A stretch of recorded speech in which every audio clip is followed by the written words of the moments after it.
Bonsoir et bienvenue sur TV Sud, ravi de vous retrouver. Nous sommes le mercredi 8 juin, les titres de ce journal. La Feria de la Pentecôte 2011 est lancée dans les arènes. Le premier Passéo a démarré à 18 h avec notamment le Nîmois Marc Serrano. Ce week-end à Nîmes, le dispositif de sécurité va être renforcé en ville et sur l'ensemble du département. Explication du directeur de cabinet à la fin de ce journal. Nous irons à la Feria des enfants, mais cette année, malheureusement, la pluie a perturbé la fête. Et à la fin de cette édition, nous recevrons Yvan Lachaud, le député nîmois Nouveau Centre, a rendu récemment son rapport à Nicolas Sarkozy, un rapport sur le traitement judiciaire de la délinquance. De développer ces titres, on commence avec un incendie impressionnant dans le quartier du Chemin Bas. Cette nuit, à 2 h du matin, 4 magasins sont partis en fumée. Un incendie probablement criminel. Malgré la récente réhabilitation de ce centre commercial, les actes de vandalisme continuent. Le Leader Price a été visité 3 fois en moins d'1 an. Explication, Ghislain Fondevilla. Il était 2 h du matin lorsqu'un incendie s'est déclenché dans la zone commerciale du Chemin Bas d'Avignon. Une voiture aurait servi de bélier pour enfoncer la porte du Leader Price avant d'être incendiée. Aucune victime n'est à déclarer, mais les dégâts sont considérables. C'est catastrophique pour le quartier puisque derrière nous, là, c'est un immeuble des Pareca qui a été refait. Il y a eu plus de 6 millions d'euros d'investissement. Les commerces sont ouverts l'année dernière. Là, je suis en train de parler un peu avec la population. Tout le monde est découragé, tout le monde a envie de baisser les bras. Tout le monde est en colère aussi contre ces groupes de personnes qui vraiment déstabilisent. Et ce quartier, malheureusement la cible de nombreux actes criminels, le Leader Price a déjà connu 2 autres incendies lors de ces 3 dernières années. Pour la population, ce geste de vandalisme montre l'insécurité qui règne depuis plusieurs mois. Il y a déjà eu pas mal d'incivilités dans le quartier, des arrachages de colliers à des personnes âgées. Mais bon, ça s'arrêtait là. Et puis maintenant, brûler Leader Price, où les personnes âgées ne pourront plus y aller, ne peuvent plus aller faire leurs courses. Où est-ce qu'elles vont aller? Ça devient invivable, que ce soit ici ou même de l'autre côté.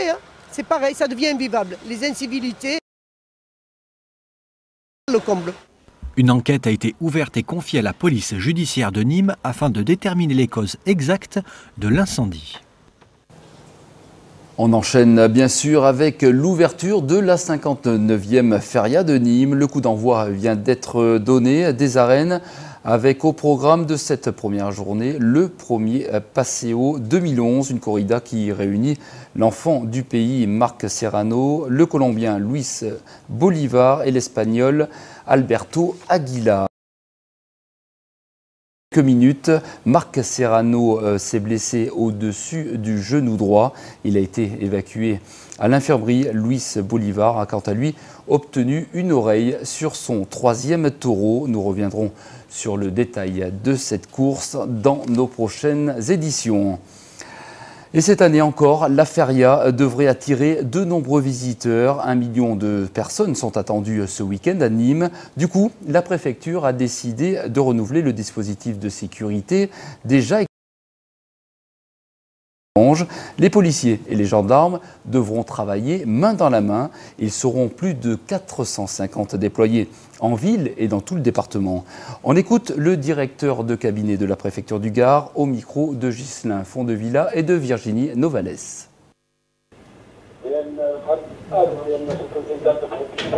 Il y a dans cet hôtel de police, au sein du centre d'information et de commandement qui se trouve derrière nous, un PC interservice qui regroupe la police nationale, la police municipale et la Croix-Rouge de manière à coordonner les interventions des différents services de sécurité. Nous pouvons aussi nous féliciter de la présence de 2 policiers espagnols qui constituent un commissariat européen et qui faciliteront aussi l'accueil des touristes étrangers, notamment espagnols. Au-delà du dispositif qui est mis en place sous l'autorité du directeur départemental de la sécurité publique dans le centre de Nîmes, il y a tout autour un dispositif de sécurité routière qui est très important et qui est confié, c'est une particularité nîmoise, qui est confié au commandant du groupement de gendarmerie. Donc nous En fait, de la ville, avec une dizaine de points de contrôle, de façon à nous assurer que les participants qui ressortiront en voiture soient effectivement sobres et en état de conduire. Et vous l'avez entendu, parmi les renforts, 2 policiers espagnols seront aussi présents sur le terrain. Une mission qui rentre dans le cadre du commissariat international. Ils sont arrivés aujourd'hui, on les écoute. Moi je pense que toujours on apprend un de l'autre. De la police française des Espagnols et Espagnols des Français.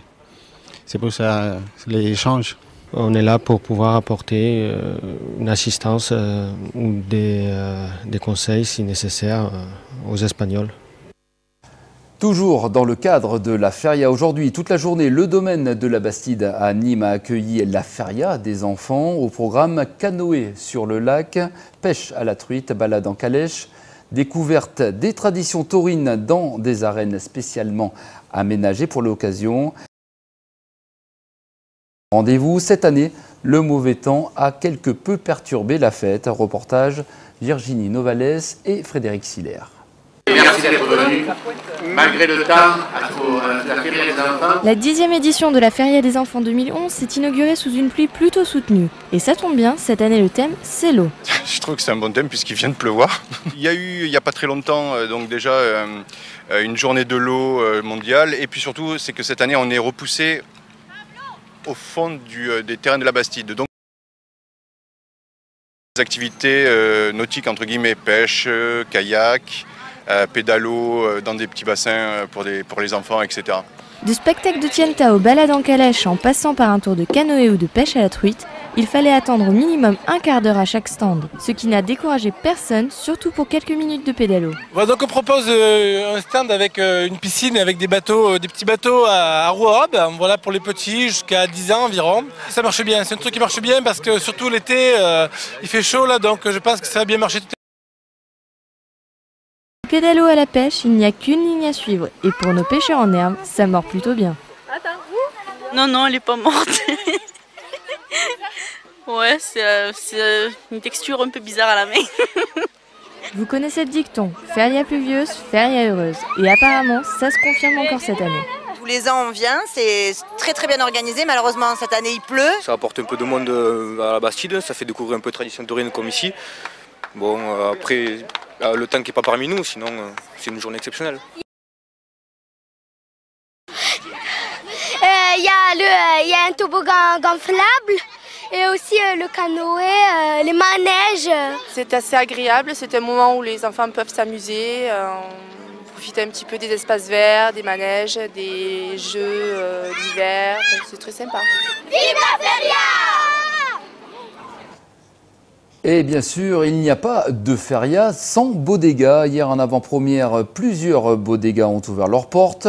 Au programme de cette première soirée Expo, compte rendu de cette première soirée, Marlène Laroche.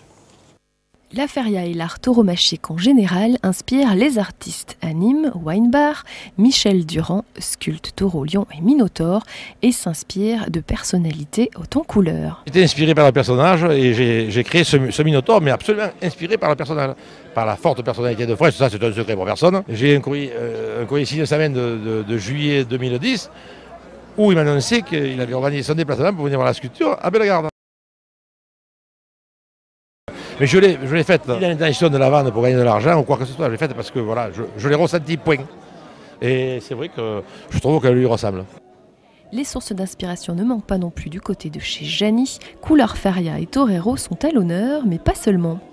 Mais vous les avez pas vus? Mais vous êtes aveugle, hein? Vous n'avez pas vu là, sur le sol partout? Vous les avez pas vus là-bas, les arbres là? Là-bas, les arbres là-bas? Vous voyez, on a caché les quérons, on a embelli la façade là, vous voyez? C'est pourquoi faire tous ces arbres, Jani? Ces arbres, c'est pour faire de l'ombre, c'est pour faire de l'oxygène dans les villes. Et on peut acheter des petits badges chez Jani pour sauver les arbres? Des petits badges, on peut acheter des sacs, on peut acheter tout un tas de choses. Et surtout, on peut venir admirer les œuvres de Pierre Confolent qui expose chez moi, des toiles magnifiques. Vous connaissez photographe, créatif, graphiste, aussi peintre? Maintenant c'est fait, voilà, j'ai passé le cap. C'est fait, j'avais promis à Janie que je ferais ma première expo à Nîmes chez elle, je l'ai faite. J'arrivais pas à m'exprimer dans la... Très restrictif, donc là j'ai un petit échappatoire rigolo, c'est très exaltant.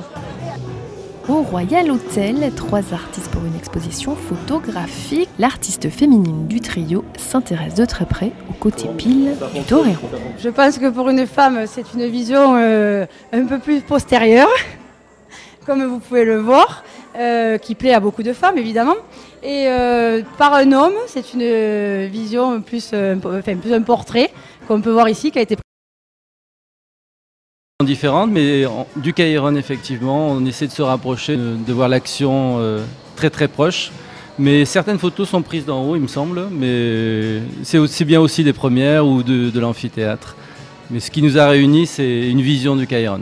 Ce qui me fait plaisir de faire l'exposition au Royal Hotel, c'est parce que c'est un lieu convivial, de fête, de feria, et c'est la seule chose qui vraiment m'attire là-dedans.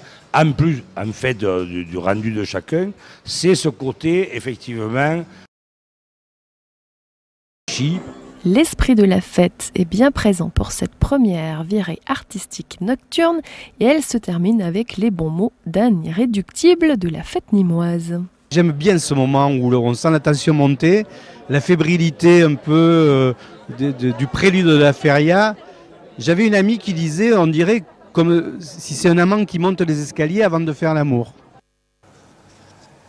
Et pour être tout à fait complet avec la feria, n'oubliez pas demain le départ de l'APO qui a été retenu. Espérons que ça ne nous porte pas trop malheur. Allez, on enchaîne avec l'opération Le Bonheur est dans le fruit, une initiative qui vise à faire connaître les produits du terroir aux lycéens de notre région. Hier, ce sont les élèves du lycée de Millau, dans le Gard, qui ont eu l'honneur de découvrir les produits cultivés près de chez eux.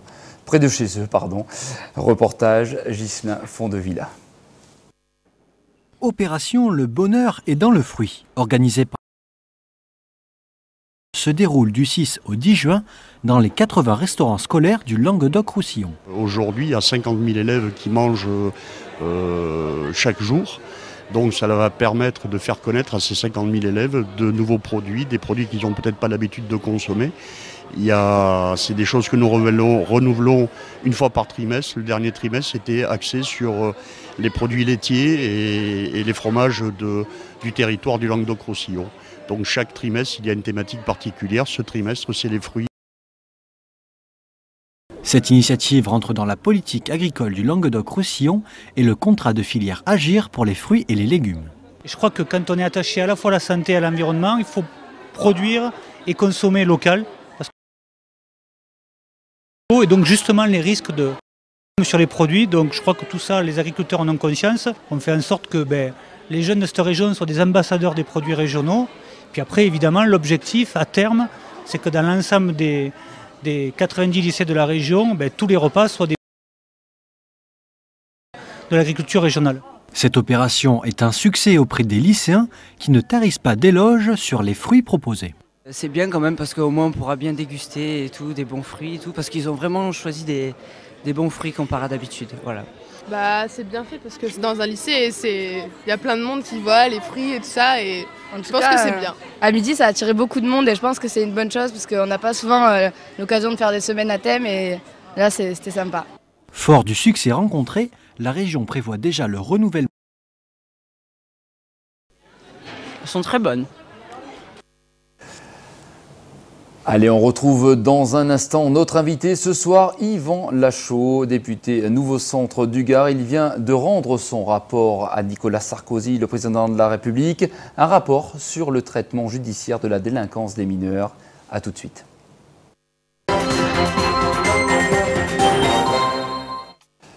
Yvan Lachaud, bonsoir. Après quelques mois de travail, vous avez récemment remis au président de la République judiciaire de la délinquance des mineurs.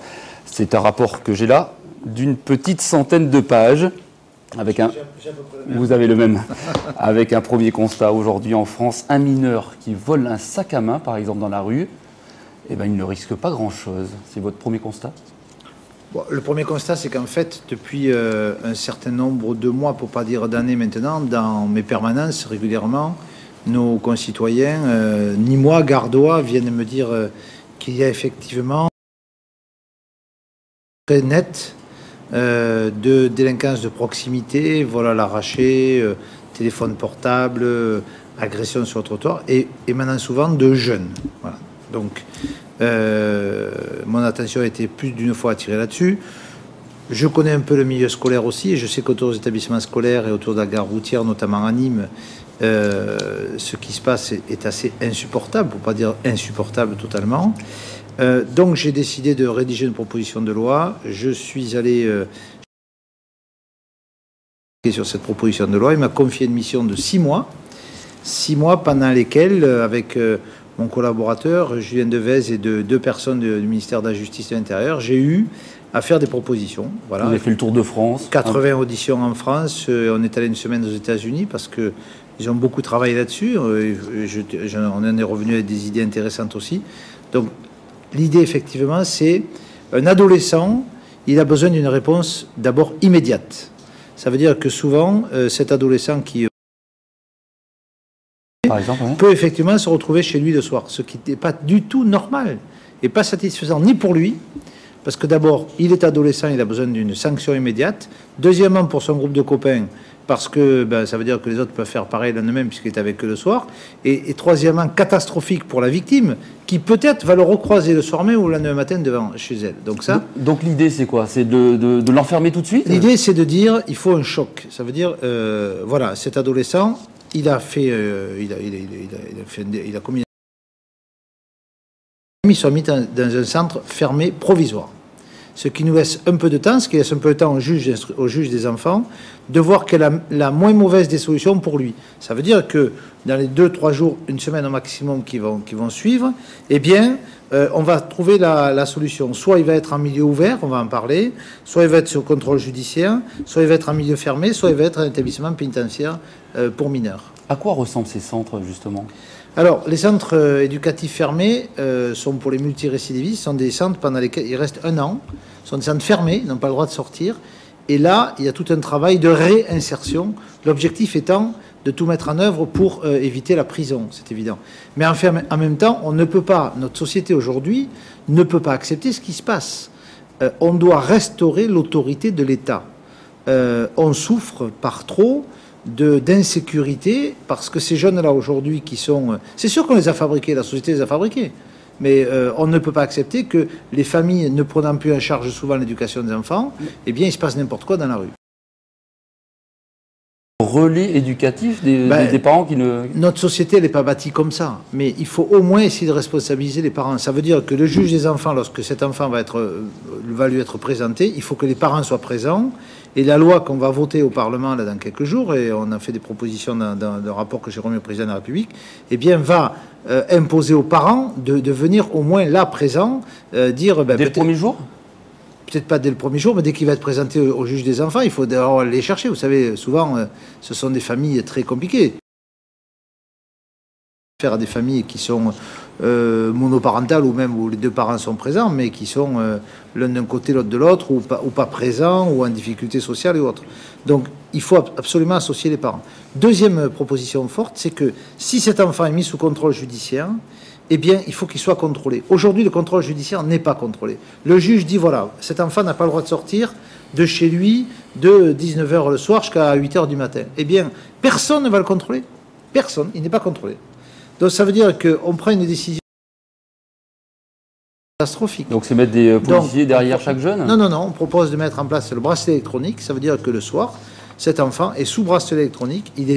On vérifie qu'effectivement, il est bien physiquement chez lui. Et s'il ne l'est pas, à ce moment-là, sanction. Il faut arrêter. Je crois qu'aujourd'hui, on a souvent trop de laxisme par rapport à ces jeunes délinquants. Est-ce qu'à un moment donné, l'État, il n'a pas fait son boulot, simplement? Parce que là, on parle de jeunes délinquants qui sont déjà dans la délinquance. Est-ce qu'aujourd'hui, il n'y a pas un regret de ne pas avoir fait son boulot jusqu'au bout? Je crois qu'aujourd'hui, il y a beaucoup de systèmes qui ne fonctionnent pas bien. D'abord, il y a le décrochage scolaire. souvent ces jeunes-là sont en échec scolaire très souvent au niveau du collège, et en 5e, 4e décrochent, et au bout de 15 jours, 3 semaines qu'ils ont décroché, si la famille n'est pas porteuse derrière pour dire allez, il te faut retourner à l'école, etc., ou prendre contact avec l'établissement, ces enfants sont dans la rue, ils deviennent des délinquants. Oui, mais c'est peut-être là où il faut agir, justement. Certainement. Donc c'est pour ça qu'il y a, on a proposé les relations avec ceux qui s'occupent au niveau du rectorat de la sécurité des établissements scolaires. On a donc proposé qu'on mette en place le dossier unique de personnalité par rapport à ces jeunes, c'est-à-dire qu'ils aient un suivi, qu'ils soient repérés de A à Z, qu'on sache où ils sont, qu'est-ce qu'ils font et qu'on puisse aller plus rapidement. On a proposé de mettre en place une brigade par département des mineurs délinquants, des mineurs auteurs, pas des mineurs victimes, mais des mineurs auteurs, pour qu'on puisse suivre ces jeunes-là et qu'ils sachent qu'ils sont. Voilà toute une palette de mesures qu'on souhaite mettre en œuvre le plus rapidement possible sur 3 cours d'appel.